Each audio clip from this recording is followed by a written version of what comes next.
Hola, buenas tardes. El día de hoy les vamos a presentar el tema sobre ecosistemas agrícolas forestales como reguladores de la emisión.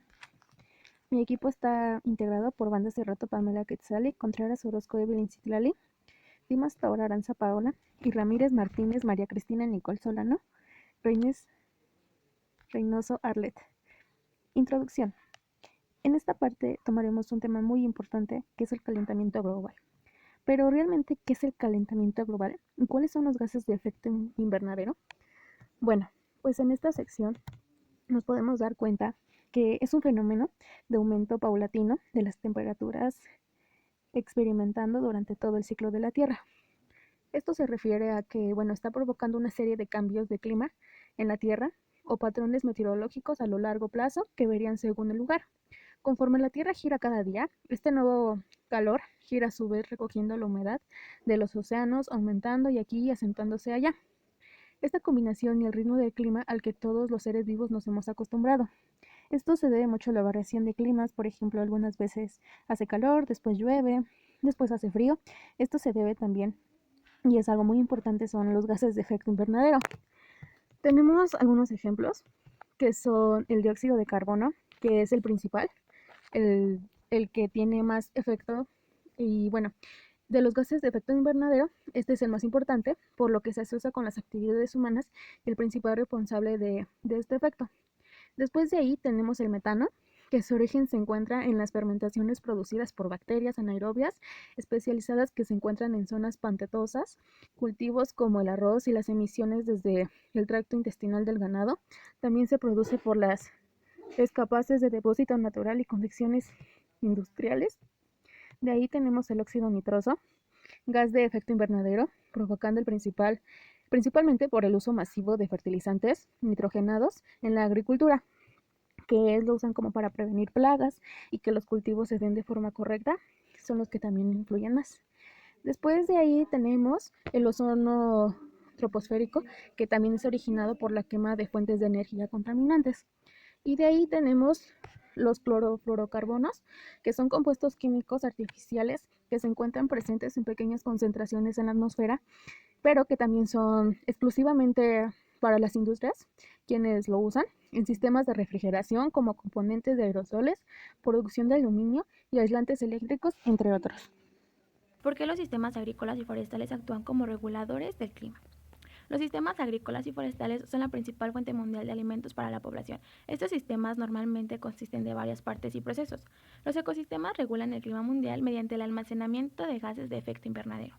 Por ejemplo, cuando los árboles y plantas crecen, eliminan dióxido de carbono de la atmósfera y lo retienen eficazmente en sus tejidos.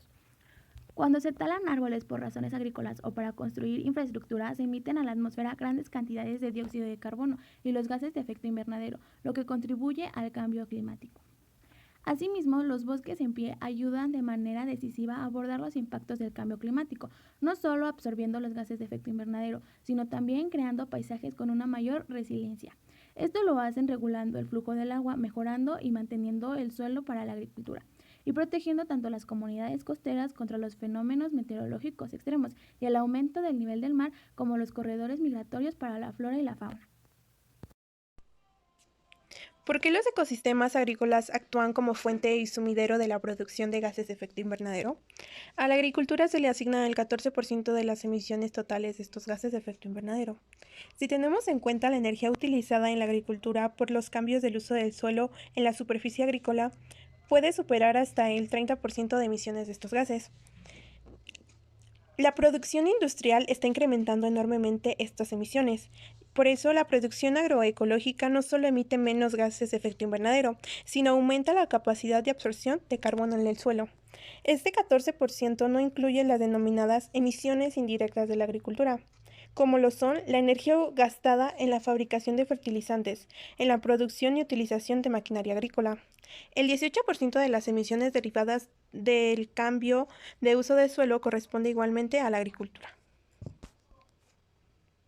¿Qué son los fertilizantes orgánicos y cuál es su composición química?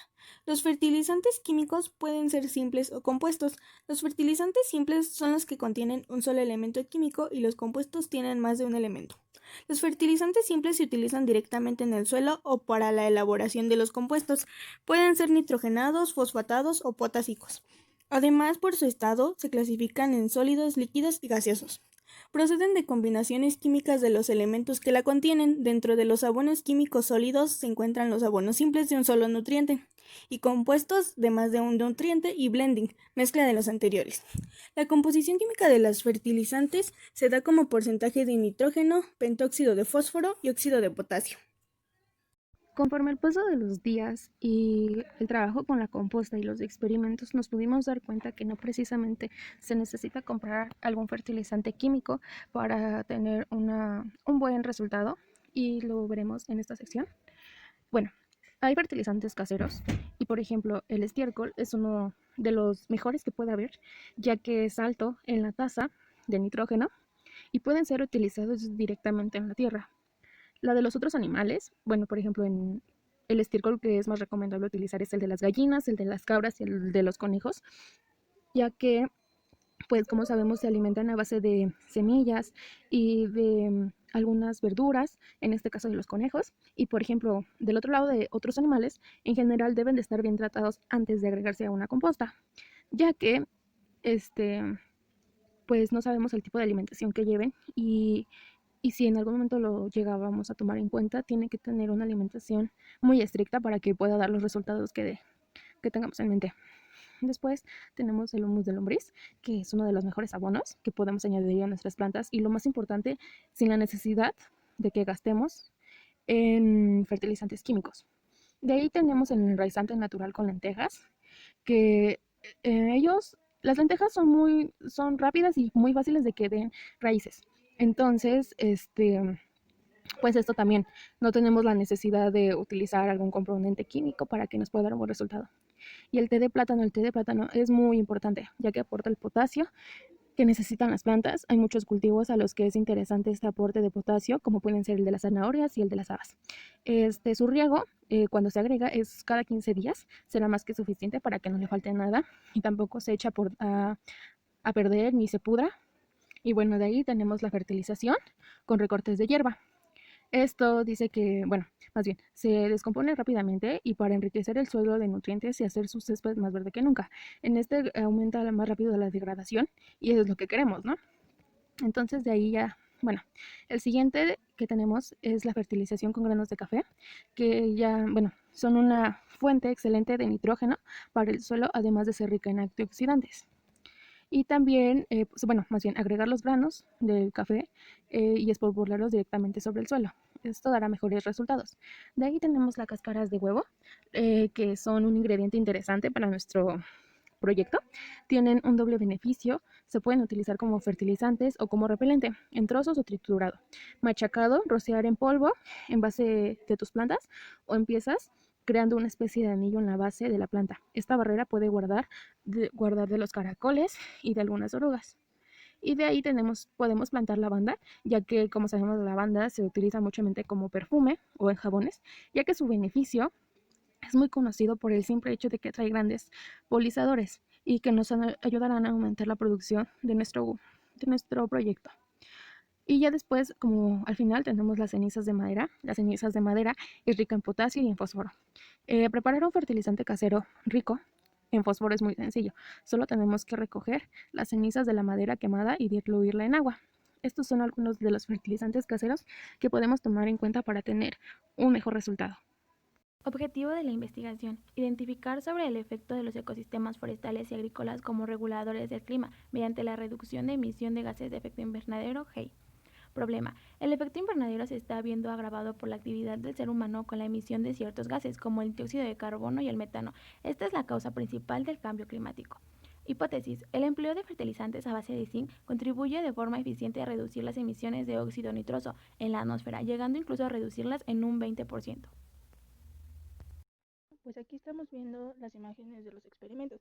Aquí es cuando lo puse en la composta, la cual creció demasiado rápido, ya que se le daba agua diario y le daba muy bien el sol. En el siguiente vemos que son las plantas que del jardín, que fue literalmente en el jardín, en la tierra del jardín. Y pues aquí debo decir que se me ahogaron un poco porque no sabía cuánta agua poner, pero al final sobrevivieron y creció muy poco, la verdad. En la planta del frijol, un huevo, pues creció demasiado lento, ya que se me ahogaban muy rápido y no tenía el suficiente espacio. Entonces los resultados fue que la producción de las plantas fue entre más espacio tuviera, más rápido crecía. Y como la composta era lo más espaciosa, creció mucho más rápido. Le seguía la tierra del jardín y al final en la cáscara de huevo. También que no se le debe echar agua, sino dependiendo de qué tamaño sea el recipiente. Es lo que se echa, porque a mí se me ahogaron varias veces las plantas y por poco mueren. Materiales y reactivos. Los materiales fueron la composta que se utilizó en el proyecto anterior, cáscara de huevo, tierra de jardín, semillas de frijol y agua. Al principio, diario se le echó agua, le daba bastante el sol. Es importante que sepamos que se le tiene que poner una cantidad considerable de agua. Es importante saber también que el espacio es muy importante para la reproducción de la raíz, porque entre más espacio haya, más rápido es el proceso. El proceso fue mucho más rápido en la composta debido al espacio. Después le siguió la cáscara de huevo y al final la tierra del jardín. Y bueno, como finalización de este proyecto, llegamos a las conclusiones. Pero a todo esto, ¿cuál es la importancia de hacer compostas, de utilizar fertilizantes orgánicos y sobre todo caseros? ¿Cuál es la importancia de todo esto? Bueno, en primera se cierra el ciclo de la materia orgánica, en segunda se recupera y se reciclan recursos naturales, después se reduce la cantidad de residuos sólidos urbanos que se destinan a vertederos o a la inerciación de modo que se evita problemas como la contaminación del suelo y las emisiones provenientes de la descomposición en vertederos o la quema. La composta, fruto del proceso, favorece la productividad de la tierra sin contaminarla con químicos dañinos para los ecosistemas que acaban incorporándose a nuestra cadena alimentaria. Gracias a las compostas y a este tipo de fertilizantes, nos ahorramos tanto un gasto económico, que pues no hay la necesidad como de estar invirtiendo en químicos, fácil y sencillamente como con cáscara de huevo, granos de café, que son cosas que se tienen en casa, se pueden hacer fertilizantes. Y una composta también es muy sencilla de hacer, ya que se hace con todos los desperdicios de la comida, que podría, más bien de las verduras que ya están por echarse a perder. Esas pueden tener una gran importancia y así nos evitamos gastos innecesarios. Y bueno, también se puede utilizar en las zonas de jardinería y el recreo para proteger y mejorar sus necesidades de fertilización. A continuación tenemos las referencias. Y bueno, esto sería todo. Muchas gracias. Hasta luego.